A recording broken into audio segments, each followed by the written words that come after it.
Father shouldn't have to see his child die.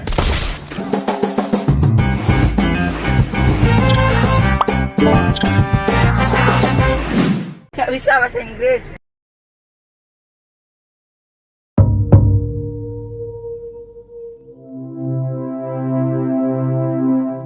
Di awal film, kita diperlihatkan dengan seorang pria parubaya yang terlihat sedang tergesa-gesa melarikan 2 box yang dia bawa. Sejauh ini belum diketahui alasan apa yang membuat pria itu terlihat sangat tergesa-gesa. Namun yang jelas, saat pria parubaya itu sampai di suatu tempat, dia pun langsung membuka box itu yang ternyata berisikan uang puluhan juta dolar dan menyimpannya di tempat tersebut. Money's not happiness.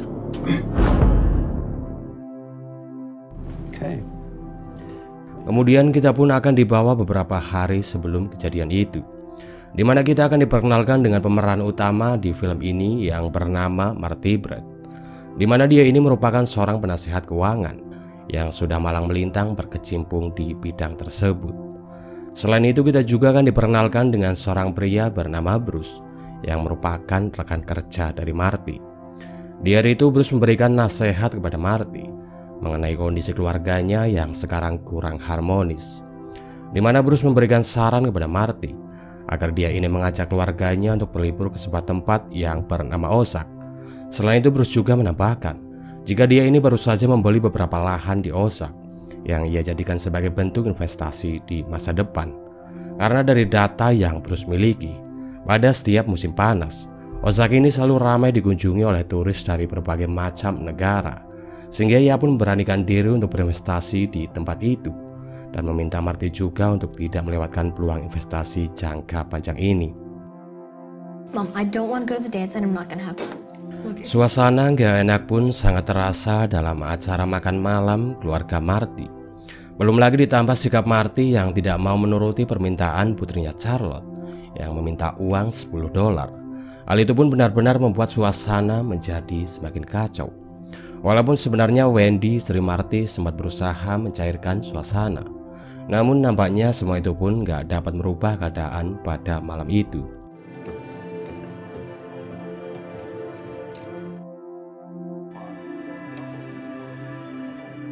Diam, diam, dan diam.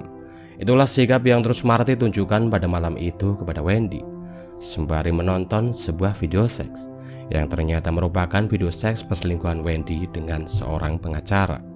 Iya, itulah alasan kenapa keluarga Marty ini menjadi kurang harmonis.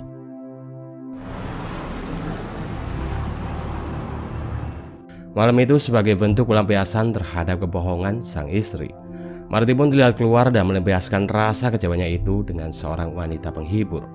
Namun baru saja dipegang, si Marty ini udah keluar aja. Gak lama dari itu Marty ditelepon oleh Bruce yang memintanya untuk segera datang ke tempatnya. Hingga setibanya di lokasi, Marty pun bertemu dengan semua rekan kerjanya. Ada juga seorang pria bernama Del Rio yang merupakan kartel Meksiko klien dari Marty. Disinilah akhirnya terungkap sebuah fakta jika selama ini Marty dan rekan-rekannya bekerja sama dengan kartel Meksiko untuk mencuci uang hasil dari penjualan barang haram. Namun kali ini masalahnya tuh agak berbeda, karena Del Rio datang bukan untuk mencuci uang, melainkan dia ini mencari uangnya yang hilang senilai 8 juta dolar dan ia curigai adalah ulah dari Marty dan kawan-kawan. Sehingga di sini Del Rio pun mulai melayangkan beberapa pertanyaan yang menjebak agar Marty dan kawan-kawan mau mengakuinya. Hingga saat beberapa dari mereka termakan oleh pertanyaan jebakan itu, Del Rio pun langsung mengeksekusi mereka saat itu juga. His father shouldn't have to see his child die.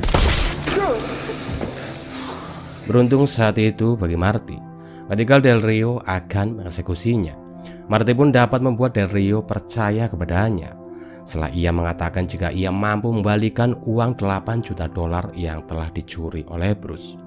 Selain itu Marty juga membahas mengenai Ozark yang selalu ramai dikunjungi oleh turis saat musim panas, di mana Marty menjelaskan jika Del Rio tidak membunuhnya, maka ia akan membantu Del Rio untuk mendapatkan uang yang lebih banyak lagi. Karena jika dilihat dari lokasi, Ozark ini merupakan tempat yang sangat strategis untuk melakukan pencucian uang milik Del Rio. karena selain lokasinya yang jauh dari kantor FBI maupun DEA, Ozark juga merupakan tempat berkumpulnya para orang-orang kaya yang sedang berlibur, sehingga dapat dipastikan jika Marty akan bisa melakukan pencucian uang dengan jumlah yang jauh lebih besar dari sebelumnya. Atas hal itu, di sini Del Rio pun tergiur dengan tawaran dari Marty dan membiarkannya agar tetap hidup. Vénganos, muchachos.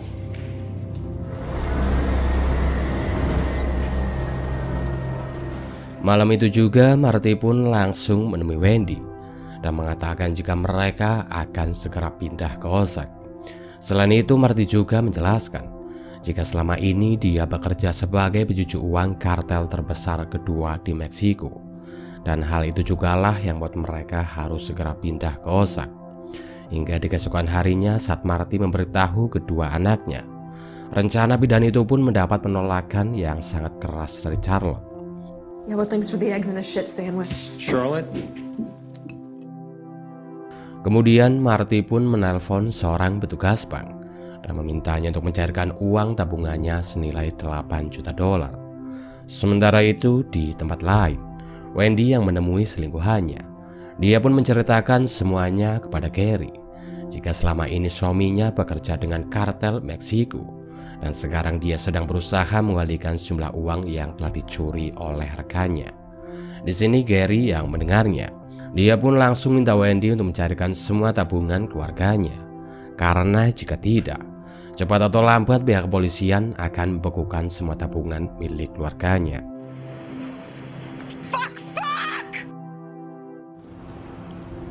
I just got a text from my bank.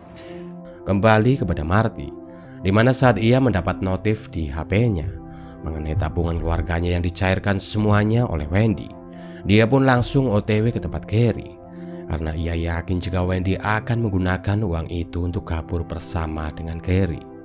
Namun baru juga keluar dari mobil dan akan menuju ke apartemen Gary hingga yang terjadi. Iya, tiba-tiba Marty dikagetkan dengan mayat Gary yang dilempar dari kamar apartemennya. Gak lama dari itu Marty mendapat telepon dari Del Rio yang memberitahunya jika sekarang istrinya sedang bersama dengan dirinya. Di sini Del Rio bertanya kepada Marty mengenai apa yang harus dia lakukan terhadap istrinya yang pembohong ini, dan Marty pun mengatakan, Fire her. Marty pun kemudian pergi ke bank yang tadi dia hubungi dan mengambil semua uang tabungannya. Walaupun di sana Marty sempat diinterogasi oleh pihak bank dan pihak FBI yang mencurigai pencairan uang yang sangat besar itu. Namun dengan pengalamannya sebagai seorang penasehat keuangan, di sini Marty pun dapat mengalihkan semua kecurigaan itu dan pergi membawa semua uang tersebut. The Great Depression.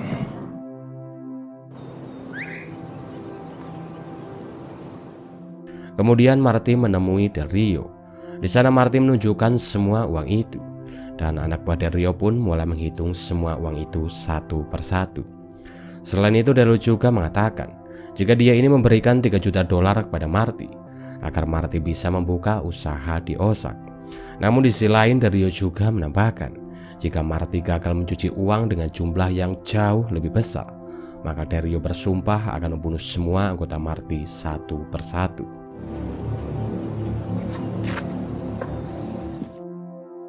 Beralih ke tempat lain, terlihat seorang agen FBI bernama Patty. Dia ini terlihat masih mencurigai pencairan dana yang dilakukan oleh Marty, sehingga di sini ia pun memasang beberapa penyadap di bekas kantor Marty. Selain itu dia juga meminta anak buahnya untuk segera menemukan Marty. Kembali kepada Marty dan keluarganya, di mana mereka pun mulai melakukan perjalanan menuju ke Ozark. Hingga saat telah sampai di lokasi, Marty pun berpura-pura izin mau kencing. Namun yang sebenarnya terjadi, dia ini menangis di balik pohon karena menyesali perbuatannya yang telah melibatkan keluarganya berurusan dengan kartel Meksiko. Namun mau bagaimana lagi, semuanya ini sudah terjadi dan Marty pun harus menyelesaikan apa yang telah dia mulai.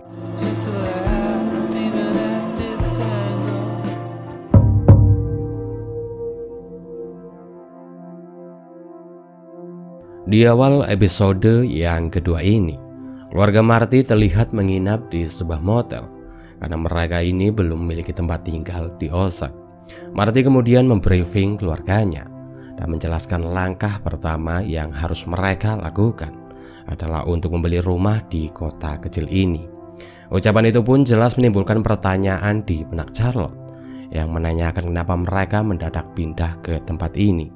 Di sini Marty pun gak menjawab pertanyaan itu dan malah menegaskan jika tugas kedua anaknya hanyalah untuk tetap diam di motel ini dan jangan sampai ada orang lain selain anggota keluarganya yang masuk ke dalam kamar motel mereka. Understood? Marty dan Wendy kemudian bicarakan mengenai apa yang harus mereka katakan kepada kedua anak mereka. Namun selain itu Wendy juga terus membahas mengenai kematian Gary yang dia anggap jika selingkuhannya itu nggak pantas untuk mati karena dia sama sekali nggak terlibat dalam masalah ini. Momen ini juga diperparah dengan Wendy yang mengakui perselingkuhannya dan dia juga nggak merasa bersalah atas hal itu karena menurutnya perselingkuhan adalah suatu yang wajar. Dan Marty pun mengatakan, Anymore. We're just business partners. A lot of innovative ideas in self-storage. Marty kemudian menemui seseorang di mana di sana dia terlihat menyewa salah satu gudang milik pria tua itu. Sejauh ini belum diketahui kenapa Marty menyewa gudang tersebut. Namun yang jelas, jika Marty pasti sudah memiliki sebuah rencana atau alasan yang kuat kenapa ia menyewa gudang itu. Di waktu yang sama, Wendy juga mulai melakukan survei terhadap rumah yang ditawarkan oleh si penjual. Namun sayang walaupun sudah beberapa rumah yang ditujukan kepada Wendy, sampai saat ini belum ada rumah yang cocok dengan kriterianya. Hari itu juga diperparah dengan Marty yang selalu mendapat penolakan ketika ia berusaha mengajak kerjasama dengan beberapa orang pemilik usaha yang dia perkirakan dapat melancarkan aksi pencucian uangnya. Beralih ke motel, di sini Charlotte terlihat didekati oleh seorang remaja bernama Wade, di mana si Wade ini mengaku jika ayahnya merupakan seorang pengacara dan ia mengajak Charlotte untuk ikut berselancar dengannya di Danau Osaka. Yang mana ajakan itu pun membuat Charlotte lupa dengan tugas yang diberikan oleh ayahnya dan ikut pergi bersama dengan Wade. Kembali kepada Marty, di mana saat ia sedang beristirahat di tepi tebing Danau Osaka, dia ini terlihat sengaja melemparkan makanannya dan sepertinya dia memiliki sebuah ide setelah ia melihat rotinya yang terjatuh ke dasar Danau Osaka.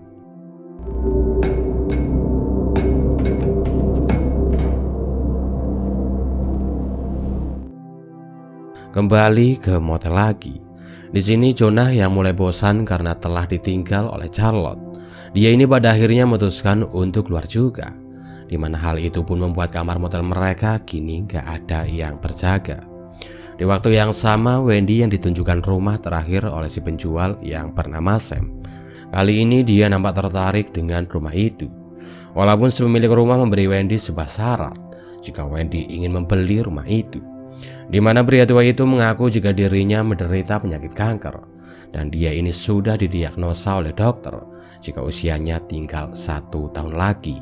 Maka dari itu, jika Wendy ingin benar-benar membeli rumah itu, maka Wendy harus mengizinkannya tinggal di ruangan bawah tanah yang ada di rumah itu, setidaknya sampai dirinya meninggal nanti. No problem. Isn't it? Probably. Sementara itu di tempat lain, Charlotte yang sedang menikmati pemandangan Danau Osaka bersama dengan Wade dan satu temannya. Dia ini tiba-tiba dikagetkan dengan perahunya yang dikejar oleh polisi yang sedang patroli, di mana ternyata perahu itu bukanlah milik Wade, melainkan Wade ini hanya sengaja mancing Charlotte agar dia bisa melancarkan aksi pencurian kapalnya.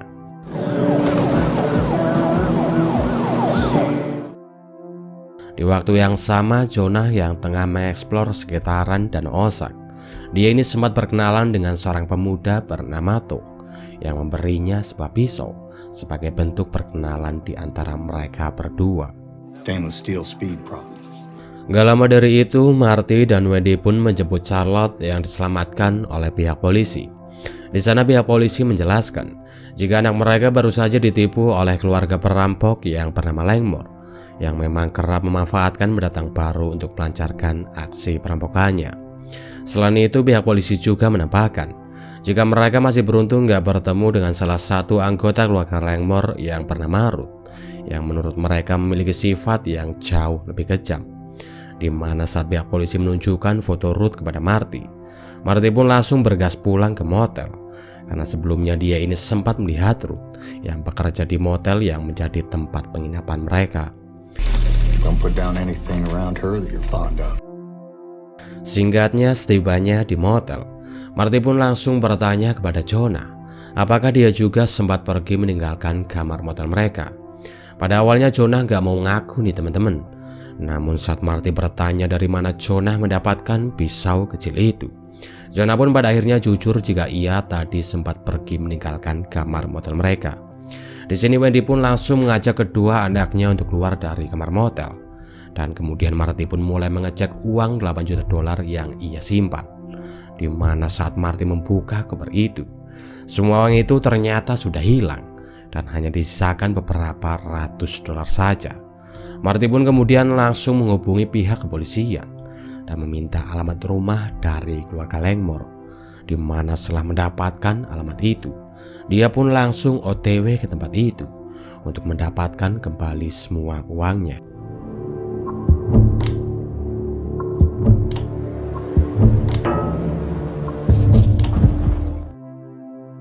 Setelah melakukan perjalanan yang cukup makan waktu, pada akhirnya Marty pun bisa menemukan lokasi persembunyian keluarga Langmore, di mana di sini Marty pun langsung to the point kepada mereka jika semua uang itu bukanlah uangnya, melainkan adalah uang milik Omar Navarro, seorang bos kartel terbesar kedua di Meksiko.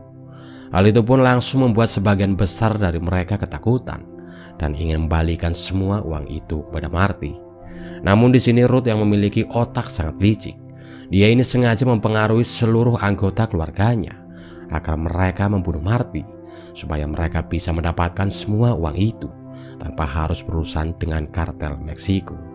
Namun lagi dan lagi, dengan pintarnya Marty pun menjelaskan jika mereka membunuhnya, maka keluarganya akan melaporkan hal itu kepada pihak polisi dan kartel Meksiko, yang mana jika nantinya hal itu terjadi, maka dapat dipastikan jika mereka akan diburu oleh pihak polisi dan kartel Meksiko. Hal itu pun jelas membuat keluarga Langmore langsung kena mental, dan pada akhirnya mereka pun sepakat untuk membalikan semua uang itu pada Marty.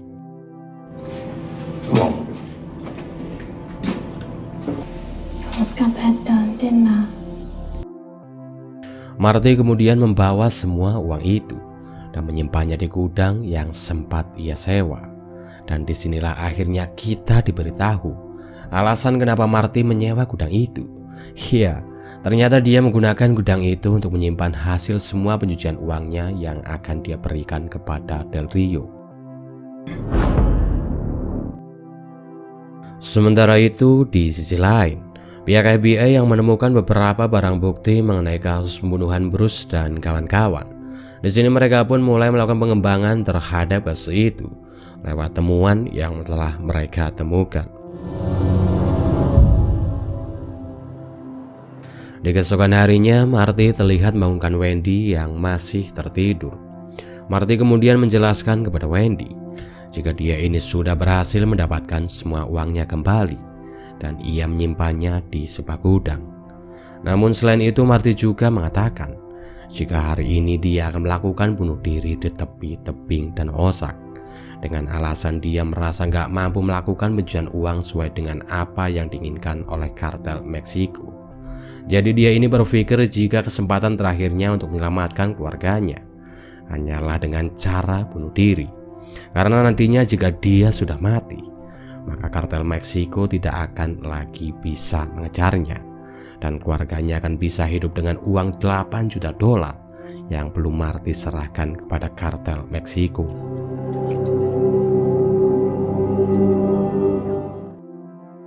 Marty pun kemudian OTW ke tebing dan Ozark sembari menghubungi pengacaranya, di mana Marty menanyakan satu pertanyaan, yaitu berapa persen kemungkinan pemerintah akan bayarkan uang asuransi kepada keluarga korban. Si pengacara pun menjelaskan jika kemungkinan itu sangat kecil, belum lagi ditambah dengan catatan keuangan keluarga Marty yang saat ini sedang dicurigai oleh pihak FBI. Hal itu juga akan memperkecil persentase kemungkinan pemerintah akan membayarkan uang asuransi tersebut. Dan yang lebih buruk lagi, pemerintah malah bisa akan membukukan uang asuransi keluarga Marty. Di mana setelah mendengarkan penjelasan pengacaranya, Marty pun pada akhirnya mengurungkan niatnya untuk bunuh diri. Dan beruntungnya saat itu, Marty pun dapat sampai di motel sebelum Wendy mengirimkan pesan kepada kartel Meksiko jika suaminya telah meninggal. I wasn't thinking straight.